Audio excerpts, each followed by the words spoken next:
श्रीमहालक्ष्मी क्षीरसागरकन्यका उत्तिष्ठ हरिसम्प्रीते भक्तानां भाग्यदायिनी श्रीलक्ष्मी श्रीमहालक्ष्मी क्षीरसागरकन्यका उत्तिष्ठ हरिसम्प्रीते भक्तानां भाग्यदायिनी उत्तिष्ठोत्तिष्ठ श्रीलक्ष्मी विष्णुवक्षस्थलालये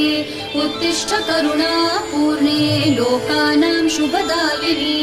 उत्तिष्ठोत्तिष्ठ श्रीलक्ष्मी विष्णुवक्षस्थलालये उत्तिष्ठ करुणापूर्णे लोकानां शुभदायिनी श्रीपद्ममध्यवसिते वरपद्मनेत्रे श्रीपद्महस्तचिरपूजित पद्मपादे श्रीपद्मजात जननी शुभपद्मवक्त्रे श्रीलक्ष्मी भक्तवरदे तव सुप्रभातम्।